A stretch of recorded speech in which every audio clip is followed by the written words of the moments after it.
Hello my crochet friends, this is Sarah from Ned and Mimi, and in this video we are going to crochet the spider stitch. So this stitch pattern is also called the single crochet V-stitch, and you will see why once we start working it. But the most common name seems to be the spider stitch, so we are going with that. So this stitch pattern is completely reversible, making it great for scarves, blankets or washcloths like this one. Now I do have a free crochet pattern for this spider stitch dishcloth to accompany the video, and that is available on my website nedandmimi.com, and I have linked to it below. So in the written pattern I have also included instructions on how you can modify this stitch pattern to make it in any size that you like. Now before I get started, I do want to tell you that this particular dishcloth is part of a set of 3 coordinating patterns that you can also find linked below, and each pattern is completely unique, but together I do think they make a really lovely matching set. In terms of materials, if you are making the dishcloth with me, you will need a worsted weight cotton yarn and a 5.5mm or letter I crochet hook. And for this stitch pattern, I do recommend that you have a few stitch markers on hand as well, as the stitch placement can be a little bit tricky when you are first starting out. So without further ado, let's get started. Okay, so we will begin with a slip knot, and then for this stitch pattern we can chain any multiple of 3 plus 3, so I am going to chain 15.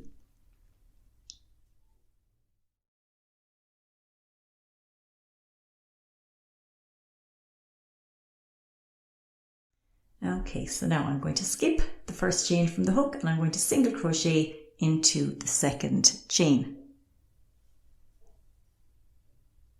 So that skipped chain does not count as a stitch.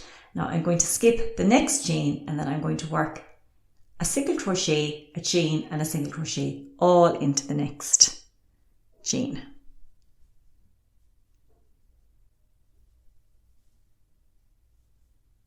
Okay, so that's our first single crochet V-stitch done. Now I'll skip 2 chains and then do another single crochet, chain 1, single crochet all into the same chain, and we'll just keep repeating that same pattern all the way along. So we'll skip 2 and then work our single crochet, chain 1, single crochet.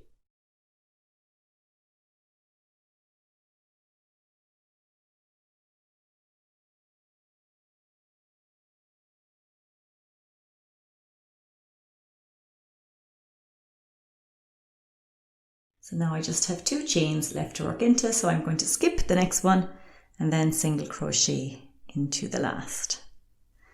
And that is row 1 done. Now before you go on to row 2, you might find it helpful to grab some stitch markers. So in the next row we're going to want to work into this chain space here. So these are our 2 single crochets and that's the chain 1. We need to go into that space, but sometimes it can be a bit tricky to find, and especially on the other side of our work. So we might just mark it here. So there is the space. So I'll just grab a stitch marker and pop it in there, and just make sure that the marker is actually in the space in between these 2 stitches and not going into the stitches themselves. So let's just go back one more and mark this as well. So there's our single crochet, our chain 1 and our single crochet. So if I just grab another marker and get it right in there into that chain 1 space.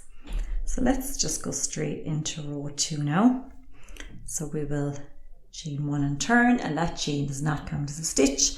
Then I'm going to single crochet in the first stitch. Now you can see our chain space there with the marker. So we'll just pop out the marker and don't lose the space, and we'll just single crochet, chain 1 and single crochet into that space. So we're skipping the single crochet here and then working into the space. So now we're going to skip 2 single crochets and go into the next space. So again, just pop out the marker, don't lose your space. And there we go. So chain 1, or sorry, single crochet, chain 1 and single crochet. Alrighty, so now that's all you need to do is keep repeating that pattern all the way along. So we'll skip our single crochets and always work into the chain space. And after a few rows, it's going to get much easier to figure out where that chain 1 space is and to know that you're in the right spot.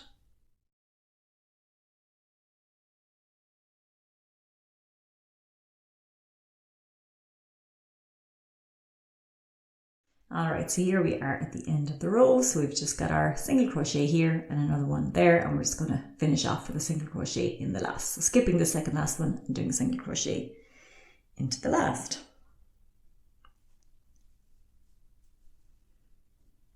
Okay, so that is row 2 complete. So now that is actually everything you need to know to be able to work this stitch pattern. So you just need to keep repeating row 2 for as long as you want. And really the only tricky thing is to find that chain 1 space. So definitely, if you are having issues with it, use the stitch markers for as long as you need to.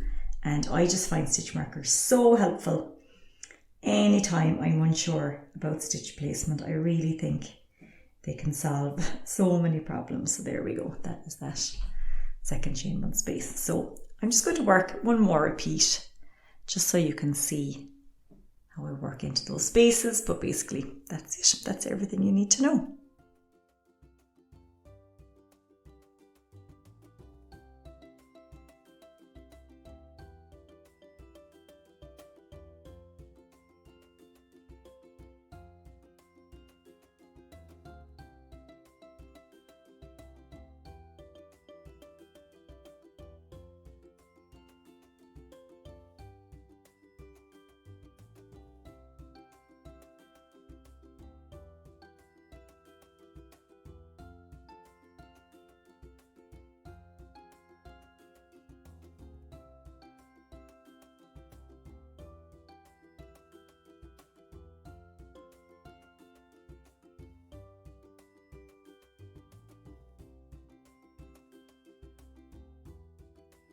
Okay, so that is row 3 done, and I think you're getting a good idea now of what this stitch pattern is going to look like. So that's it, that's all you need to know. Just keep repeating that same row 2 for as long as you need to.